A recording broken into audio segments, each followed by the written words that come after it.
Hello student, welcome to my channel DM primary education. আশা করি সবাই ভালো আছো। শুরু করব আজকের ক্লাস। তৃতীয় শ্রেণী, বিষয় গণিত, পৃষ্ঠা নম্বর 11 ও 12।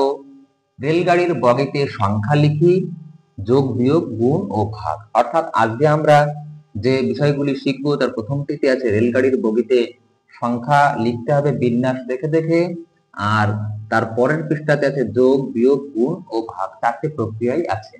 আচ্ছা দেখো, তোমাদের বইয়ের 11 নম্বর পৃষ্ঠাতে কতগুলি রেলগাড়ির ছবি দেওয়া আছে এবং প্রত্যেকটা রেলগাড়ির কতগুলি বগি আঁকা আছে এবং বগিগুলোতে কিছু কিছু ঘরগুলোতে কিছু সংখ্যা বসানো আছে এবং কিছু ঘর ফাঁকা আছে। সেই ফাঁকা ঘরগুলো তোমাকে পূরণ করতে হবে। কিভাবে পূরণ করবে? এখানে কিছু সংখ্যা দেওয়া আছে, সেই সংখ্যাগুলো থেকে তোমাকে বিন্যাসটাকে বুঝতে হবে, যেটা কোন ধরনের সারি তৈরি করা হচ্ছে সেটা বুঝে বাকি ঘরগুলো পূরণ করতে হবে। দেখো, তোমাদের প্রথমে যেটা ছবি দেওয়া আছে সেই ছবির অর্থাৎ রেলগাড়ির গায়ে যে বগিগুলো রয়েছে সেই বগিগুলোতে কি কি সংখ্যা আছে? প্রথমটাতে 2, তারপরটাতে 4, তারপরে 6, তারপরে 8, তারপরে ফাঁকা রয়েছে অনেকগুলো ঘর এবং এখানে একটা 18 আছে, আবার দুটো ঘর ফাঁকা আছে। এখান থেকে তোমাকে বুঝতে হবে যেটা কোন ধরনের সংখ্যার সারি। দেখো, খুব সহজেই বোঝা যাচ্ছে এগুলো 2 এর নাম তার ঘরের পরে, অর্থাৎ এগুলোকে জোড় সংখ্যা বলা হয়। তাহলে জোড় সংখ্যা যদি হয় 2 এর পরে 4, 4 এর পরে 6, 6 এর পরে 8, তাহলে তারপরেরটি কত হবে? তারপরেরটি নিশ্চয়ই 10 হবে। তারপরেরটি কত হবে? 12 হবে। তারপরেরটি কত হবে? 14 হবে, 16 হবে, 18টা দেওয়া আছে, এরপরটাই 20, এরপরটি 22। এইভাবে আমরা ঘরগুলো পূরণ করব। আচ্ছা দেখো, তার পরের অঙ্কটি একই রকম একটা রেলগাড়ি ছবি দেওয়া আছে, সেখানেও কতগুলি বগির ছবি আছে। সেই বগিগুলোর মধ্যে কিছু কিছু বগির গায়ে সংখ্যা লেখা আছে এবং কিছু ঘর ফাঁকা আছে, সেই ফাঁকা ঘরগুলো পূরণ করতে হবে। প্রথমে দেখো, প্রথম ঘরটিতে 1 আছে, তারপরেরটিতে 3, তারপরে 5, তারপরে ফাঁকা, তারপরে 9, এইভাবে পরপর করে চলছে। অর্থাৎ আমরা খুব সহজেই বুঝতে পারছি এগুলো বিজোড় সংখ্যার সারি। তাহলে বিজোড় সংখ্যা আমরা জানি, একটা ঘর বাদ দিয়ে একটা ঘর হয়। তাহলে প্রথমে যদি 1 এর পরে 3 হয়, 3 এর পরে যদি 5 হয়, 5 এর পরে কত হবে? 7 হবে। আচ্ছা, 7 এর পরে 9 দেওয়া আছে, 9 এর পরে কত হবে? 11 হবে। আচ্ছা, 11 এর পরে কত হবে? 11 এর পরে হবে 13, 13 এর পরে কত হবে? 15, 15 এর পরে কত হবে? 17, 17 এর পরে কত হবে? 19, আর 19 এর পরে হবে 21। এইভাবে আমরা বিজোড় সংখ্যার সারিটা লিখতে পারলাম। আচ্ছা, এর পরের ছবিটি দেখো, একই রকম ভাবে একটা রেলগাড়ি আছে এবং তার বগিগুলি রয়েছে। প্রথম বগিতে দেখো 50 লেখা আছে, তার পরের বগিতে কত আছে? 45 আছে, তার পরের বগিতে কত আছে? 40 আছে। এবার বাকি বগিগুলোর সংখ্যা পূরণ করতে হবে। এখান থেকে দেখো খুব সহজে বোঝা যাচ্ছে যে প্রথমটিতে 50, তারপরটিতে 45, মানে হচ্ছে 5 করে কমে যাচ্ছে। তাহলে 5 করে কমালে দেখো 45 এর পরে হচ্ছে কত হয়? 40 হচ্ছে। 40 থেকে যদি আরো 5 বাদ দিয়ে দেওয়া হয় তাহলে কত হবে? 35 হবে। 35 থেকে আরো 5 বাদ দাও, 30 হবে। 30 থেকে যদি আরো 5 বাদ দাও তাহলে কত হবে? 25 হবে। 25 থেকে বাদ দাও 5, 20, 20 থেকে 5 বাদ দেবে 15, 15 থেকেও 5 বাদ দাও তাহলে কত হবে? 10 হবে। এবার 10 থেকে 5 বাদ দেবে 5 হবে। 5 থেকে যদি 5 বাদ দেওয়া হয় তাহলে 0 হবে। যদি তুমি এইখান থেকে দেখা শুরু করো তাহলে প্রথমটাকে বাদ দিয়ে দেখো বাকিগুলো 5 এর নামটা অনুযায়ী তুমি পেয়ে যাবে। 5 অক্ষে 5, 5 দুগুণে 10, 3 5 15, 4 5 20, 5 5 25, 5 6 30, 5 7 35, 5 8 40, 5 9 45, 5 10 50। এইভাবে তুমি করতে পারবে। তাহলে আশা করি তোমরা এই অঙ্কটা বুঝতে পেরেছো। পরের অঙ্কটি শুরু করার আগে সকলের কাছে একটা রিকোয়েস্ট করব যে তোমরা যদি চ্যানেলটিতে নতুন হয়ে থাকো তাহলে অবশ্যই চ্যানেলটিকে সাবস্ক্রাইব করো এবং ভিডিওটিকে একটা লাইক করো, কারণ তোমাদের জন্য অনেক কষ্ট করে ভিডিওগুলো তৈরি করে যাতে তোমাদের কাছে অঙ্কগুলো অনেক মজাদার এবং আকর্ষণীয় হয়ে ওঠে। তা অবশ্যই চ্যানেলটিকে সাবস্ক্রাইব করো এবং একটা লাইক করো। তাহলে শুরু করছি পরের অঙ্কটি। দেখো, পরের অঙ্কটিতেও একই রকম ভাবে একটা রেলগাড়ি রয়েছে, তার বগিগুলো রয়েছে। তার প্রথম বগিতে দেখো 2 আছে, তার পরের বগিতে 12 আছে, তার পরের বগিতে 22 আছে, তার পরের দিকতে আছে 32। এইভাবে সংখ্যাগুলো সাজানো আছে। তোমাকে সহজেই এখান থেকে বুঝে নিতে হবে যে কিভাবে সংখ্যাগুলো বাড়ছে। 2 এর সঙ্গে দেখো 10 যোগ করলে 12 হয়, 10 করে বেড়ে যাচ্ছে। তার সঙ্গে আবার 10 যোগ করলে 22 হচ্ছে, তার সঙ্গে আরো 10 যোগ করলে 32 হচ্ছে, তারপর আরো 10 যোগ করলে কি হবে? 42 হবে। তারপরে কত হবে? 52 হবে। তারপরে কত হবে? 62 হবে। তারপরে 72, 82, 92, 102, এইভাবে সংখ্যাগুলো 10 করে বেড়ে যাবে। এবার দেখো পরের ছবিটি, একই রকম ভাবে একটা রেলগাড়ির ছবি রয়েছে। তার বগিগুলোর গায়ে প্রথমটিতে 3 আছে, তারপরে 6 আছে, তারপরে 9 আছে। দেখো বোঝা যাচ্ছে যে এটি 3-এর নামতার লাইন। 3 অক্ষে 3, 3 দুগুণে 6, 3 তিরিক্ষে 9, তাহলে তার পরেরটি কত হবে? 3 4-এ 12 হবে, 3 5-এ 15, 3 6-এ 18, 3 7-এ 21, 3 8-এ 24, 3 9 27, 3 10-এ 30, 3 11 33। এখানে 11টা ঘর আছে বলে আমাকে 11 পর্যন্ত যেতে হলো। তাহলে আশা করি অঙ্কটা বুঝতে পেরেছো। আচ্ছা, এর পরের অঙ্কটি দেখো, রেলগাড়ির প্রথম বগিতে 96 রয়েছে, পরের বগিতে রয়েছে 93, তারপরের বগিতে 90, তারপরে 87, তারপরে 84। এখান থেকে বোঝা যাচ্ছে যে 3 3 করে কমে যাচ্ছে। দেখো যদি 96 থেকে তুমি 3 কম করো তাহলে 93 হচ্ছে। 93 থেকে যদি আবার 3 বাদ দাও কত পাবে? 90 পাবে। দেখো 90 আছে কিনা। 90 থেকে আবার যদি তুমি 3 বাদ দাও তাহলে 87 পাবে। 87 আছে দেখো। তার থেকে আবার যদি 3 বাদ দাও তাহলে 84 পাবে। দেখো 84টাও ওখানে দেওয়া আছে। 84 থেকে যদি আবার 3 বাদ দাও তো 81 পাবে। তাহলে এই জায়গাটাতে কত হবে? 81 হবে। 81 হলো। এবার 81 থেকে তুমি 3 বাদ দেবে তাহলে পাবে কত? 78 পাবে। তাহলে এখানে হবে 78। আবার তার থেকে আবার 3 বাদ দিতে হবে, 75। তাহলে এখানে হবে 75। এর থেকে আবার 3 বাদ দাও, 72 পাবে। এখানে হলো 72। 72 থেকে 3 বাদ দাও, দেখো 69 পাবে। তাহলে এখানে লিখবো 69। তার থেকে আবার 3 বাদ দেবে, পাবে 66। এইভাবে ঘরগুলো পূরণ করতে হবে। আচ্ছা, 11 পৃষ্ঠার অঙ্কগুলো আমরা করলাম। এবার আমরা 12 পৃষ্ঠার অঙ্কগুলো করব। দেখো প্রথমেই যে 3টি অঙ্ক দেওয়া আছে, একটা যোগ, একটা বিয়োগ, একটা গুণ, এরকম ভাবে অঙ্কগুলো করতে হবে। প্রথম আমরা তাহলে যোগটা করি।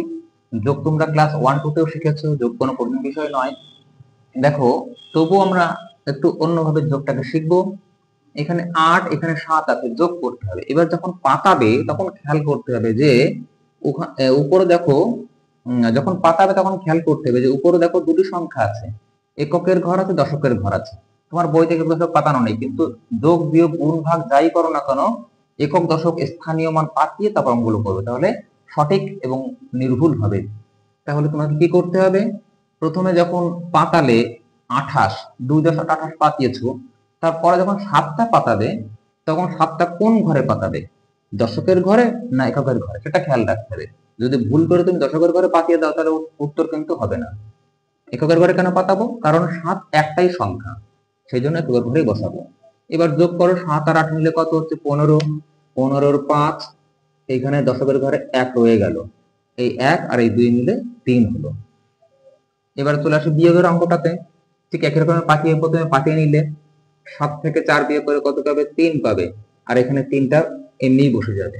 গুণে চলে আসো, 3 তিরিক্ষে 9 আর 3 অক্ষে 3। সহজ সহজ যোগ বিয়োগ গুণ, অসুবিধা কিছু নেই। আচ্ছা দেখো এবার আমরা 4টা অঙ্কগুলো করব। কি আছে? যোগ করি। কিভাবে যোগ করতে হবে? উপর নিচে পাঠিয়ে যোগ করতে হবে। তা আমরা প্রথমে এগুলো সবটা পাঠিয়ে নিলাম। প্রথমে দেখো পদাঘাটটা আছে 67, তার সঙ্গে 7 যোগ করতে হবে। এবার 7 যখন লিখবো তখন দেখো কোন ঘরে লিখবো, এই ঘরে না এই ঘরে? যেহেতু 7 একটা সংখ্যা তাই এককের ঘরেই লিখবো আমরা, এখানে যোগ চিহ্ন দেবে। এবার যোগটা করে নাও। 7 আর 7 কত হচ্ছে? 14। 14 এখানে 4 বসবে, এখানে 1 চলে আসবে, 1 আর 6 মিলে 7 হবে। এরপরে দেখো পদাঘাটের মধ্যে 3টি সংখ্যা আছে। প্রথমে 43 আছে, তারপরে 6 আছে, তারপরে 20 আছে। দেখো 6 যেটা লিখছি শুধুমাত্র একটা সংখ্যা আছে, এককের ঘরে লিখেছি, এখানে যোগ চিহ্ন দাও। আচ্ছা এবার যোগ করো। 6 আর 3 কত হলো? 9 হলো, এখানে শূন্যটা ছিল তাই 9 বসে গেল। এবার 4 আর 2 মিলে কত হলো? 6। আচ্ছা এবার দেখো গদাগের অঙ্কটি। প্রথমে আছে 74, তারপর আছে 17, তারপরে আছে 5। 5 একটা সংখ্যা বলে এককের ঘরে বসিয়েছি। এবার যোগ করো, 5 আর 7 মিলে 12, 12 আর 4 হচ্ছে 16, 16 6, হাতে রইল 1, 1 আর 7 8 আর 1 9। ভাজাকার অঙ্কটি দেখো, প্রথমে আছে 64, তারপরে 6, তারপরে 8। যেহেতু 6 এবং 8 এক অঙ্কের সংখ্যা, তাই আমরা এককের ঘরেই বসিয়েছি। এই বসানোটা খুব গুরুত্বপূর্ণ, ভালো করে মনে রাখতে হবে যে কিভাবে বসাতে হবে। এবার আমরা যোগ করে দেখি কত হয়। 4 আর 6 10, 10 আর 8 18, 18 8, দশকের ঘরে রইল 1, 6 আর 1 7। আচ্ছা, এবার আমরা ওমোদকের অঙ্কটি করব। দেখো কি আছে, প্রথমে শুধু 4 আছে, তারপরে শুধু 3 আছে, তারপরে দেখো আছে 16। প্রথম দুটি এক অঙ্কের সংখ্যা, তাই এককের ঘরে বসিয়েছি। পরেরটি 2 অঙ্কের সংখ্যা, তাই একক এবং দশক মিলিয়ে বসিয়েছি। 4 আর 6 10 আর 3 13, 13 3, দশকের ঘরে রইল 1, 1 এবং 1 মিলে হলো 2। আচ্ছা, এবার আমরা শতকের অঙ্কটা করব। প্রথমে দেখো হচ্ছে 4, তারপর আছে 5, তারপর আছে 23। যোগ করো, 4 আর 5 মিলে কত হচ্ছে 9, 9 আর 3 মিলে কত হচ্ছে 12, 12 2, দশকের ঘরে রইল 1, 1 আর 2 মিলে হচ্ছে 3। তাহলে আশা করি অঙ্কগুলো তোমরা বুঝতে পেরেছো। যদি বুঝতে না পারো তো কমেন্ট বক্সে অবশ্যই কমেন্ট করবে যে আমরা এখানে বুঝতে পারিনি, আমি তোমাদের আবার বুঝিয়ে আরেকটা ভিডিও করে দেবো। আচ্ছা দেখো, 5 দাগের অঙ্কগুলোতে কি আছে, বিয়োগ করি, উপর নিচে পাঠিয়ে বিয়োগ করতে হবে। দেখো প্রথমে ক দাগের অঙ্কটিতে আছে 27 বিয়োগ 7। তাহলে পাতানোটা আমরা আগে যেমন যোগের সময় পাঠিয়েছিলাম, ঠিক তেমন ভাবে বিয়োগের অঙ্কগুলোতে একই রকমই পাতাবো। পাতানো হলো, এবার বিয়োগ করো। 7 থেকে 7 বাদ দিলে কত হয় 0, আর 2টা এখানে বসে গেল।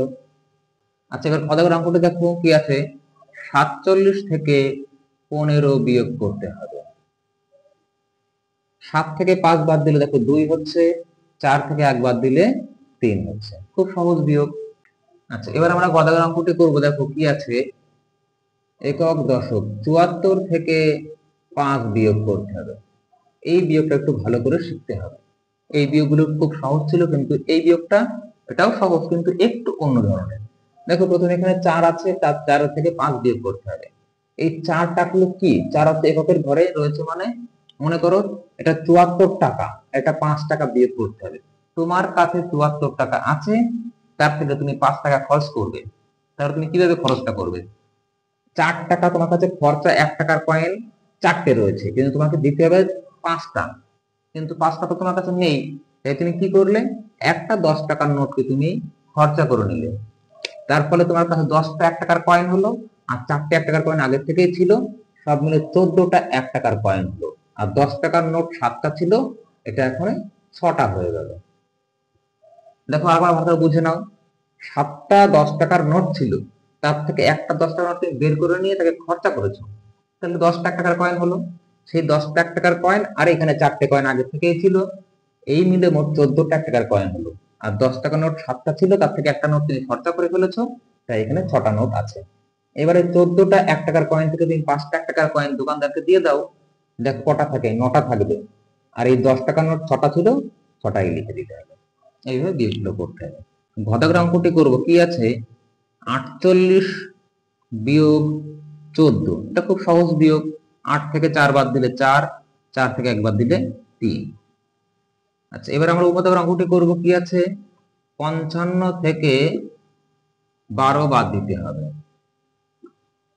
দেখো 5 থেকে 2 বাদ দিলে 3 থাকে, 5 থেকে 1 বাদ দিলে 4 থাকে। সহজ বিয়োগ। এবার আমরা চ দাগের অঙ্কটি করবো। কি আছে, একক দশক 63 থেকে 14 বিয়োগ করতে হবে। এখানেও এই গ দাগের অঙ্কটির মতো। দেখো 3 উপরে ছোট, নিচে 4 বড়। যদি উপরে ছোট পড়ে যায় তাহলেই ধার নিতে হবে। এই একটা 10 টাকা নোটকে খরচা করে 10টা 1 টাকার কয়েন বানাতে হবে, তার সঙ্গে 3টে মিলে মোট 13 টাকা হয়ে যাবে। তাহলে 13 টাকা থেকে 4 টাকা বাদ দিতে পারবে। এই 6 টাকাটা আর 6 টাকা, 6টা 10 টাকা নোট আর 6টা 10 টাকা নোট নেই। এখানে কি হয়ে গেল, 6টা 10 টাকা নোট ছিল, সেটা এখন আর নেই। এটা এখন 5টা 10 টাকা নোট হয়ে গেল, কারণ কি ওখান থেকে একটা আমরা 10 টাকা নোট বের করে নিয়েছি। এবার এই 5টা 10 টাকা নোট থেকে একটা নোট বাদ দিতে হবে, 10 টাকার নোট। আর 13টা 1 টাকার কয়েন থেকে 4টে 1 টাকার কয়েন বাদ দিতে হবে। তাহলে দেখেন এখানে 9টা থাকবে। আর এখানে থাকবে কটা? 4টে। আচ্ছা এবার দেখো 6 দাগের অঙ্কগুলো কি আছে, গুণ করি, উপর নিচে পাঠিয়ে গুণ করি। প্রথমে আছে দেখো একক দশক অবশ্যই লিখবো। 6 কে গুণ করতে হবে 3 দিয়ে, এই উপর নিচে পাঠিয়ে নিলাম। 3 6 কত হচ্ছে? 18, 18 লিখে দিলাম। আচ্ছা এবার দেখো 6 দাগের অঙ্কটি কি আছে, 16 কে 4 দিয়ে গুণ করতে হবে। 4 ছক কত? 4 ছক 24, 24 এর 4, হাতে রইল 2, এখানে 2টা দশকের ঘরে লিখবে। 4 অক্ষে 4 আর এই 2 মিলে 6। তাহলে গুণ করার নিয়মটা ভালো করে বুঝে নাও। এই 4 দিয়ে এই 6 কে প্রথম গুণ করবে, গুণফল যা হবে তার এককের ঘরের সংখ্যাটা এখানে লিখবে, দশকের ঘরের অঙ্কটা এখানে হাতে থাকবে। আবার 4 এর সঙ্গে 1 এর গুণ করতে হবে আর এই উপর 2টা যোগ করে এখানে বসে দিতে হবে। আচ্ছা এবার দেখো গ দাগের অঙ্কটি করব। এখানে কি আছে, 14 কে 5 দিয়ে গুণ করতে হবে। একই রকম ভাবে 4 5 20 শূন্য, এখানে থাকলো 2, 5 অক্ষে 5 আর 2 7। এবার ঘ দাগের অঙ্কটি দেখো, একক দশক 21 কে 3 দিয়ে গুণ করতে হবে। 3 অক্ষে 3, 3 দুগুণী 6। আচ্ছা এবার উম দাগের অঙ্কটি দেখো কি আছে, 10 কে 5 দিয়ে গুণ করতে হবে। এবার দেখো এখন শূন্যর সঙ্গে আমরা গুণ এখনো পাইনি একটাতেও। শূন্যর সঙ্গে যে কোনো সংখ্যা গুণ করলে শূন্য উত্তর, এটা মনে রাখতে হবে। যে কোনো সংখ্যার সঙ্গে এখানে 0 আর 5 গুণ করে উত্তর হবে 0। শূন্যর সঙ্গে 5 6 7 8 9 1 2 3 4 যাই গুণ করো না কেন উত্তর 0ই হবে। আর এই 5 এর সঙ্গে 1 এর গুণ করে 5 অক্ষে 5। আচ্ছা এবার দেখো 14 দাগের অঙ্কটি, 24 কে 4 দিয়ে গুণ করতে হবে। 4 4 কত হবে? 4 4 16, 16 6, হাতে থাকবে 1, 4 দুগুণী 8 আর 1 4 দুগুণী 8 আর 1 9। আচ্ছা দেখো এবার আমরা 7 দাগের অঙ্কগুলো করব। কি আছে এখানে, ভাগ করি, ভাগফল ও ভাগশেষ লিখি। তাহলে দেখো প্রথম যে অঙ্কটি আছে, অঙ্কটিতে আছে 48 কে 4 দিয়ে ভাগ করতে হবে। দেখো ভাগটা কিভাবে করবে, এইভাবে আগে পাঠিয়ে নেবে একক দশক। এটাকে বলা হয় ভাজক, এটাকে বলা হয় ভাজ্য। ভাজ্যটাকে এই জায়গাটায় লিখতে হবে একক দশকের নিচে, আর ভাজকটাকে বাইরে লিখতে হবে। এবার ভাগ করার সময় প্রথমে এই পাশ থেকে বাদিক থেকে ভাগ করতে করে যেতে হবে ডান দিকে। প্রথমে দশকের ঘরটাকে ভাগ করব। 4 এর মধ্যে 4 কতবার যায়? একবার যায়, এবং সেই ভাগফলটা অবশ্যই দশকের মাথায় লিখতে হবে, এটা খেয়াল রাখতে হবে। 4 অক্ষে 4। এবার 8টা এখান থেকে নেমে আসলো। 8 এর মধ্যে 4 কতবার যাবে? 2 বার যাবে। 4 দুগুণী 8, এবং সেই ভাগফলটা এককের ঘরে লিখতে হবে। এটাকে এখানে বলা হয় ভাগ ফল, যেটা উপর লিখছি, আর যেটা নিচে থাকছে একে বলা হয় ভাগশেষ।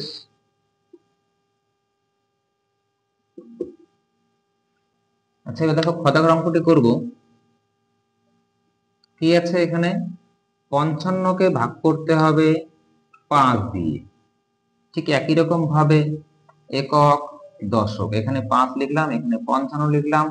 5 অক্ষে 5, এখান থেকে 5 নিচে নেমে আসলো, আবার 5 অক্ষে 5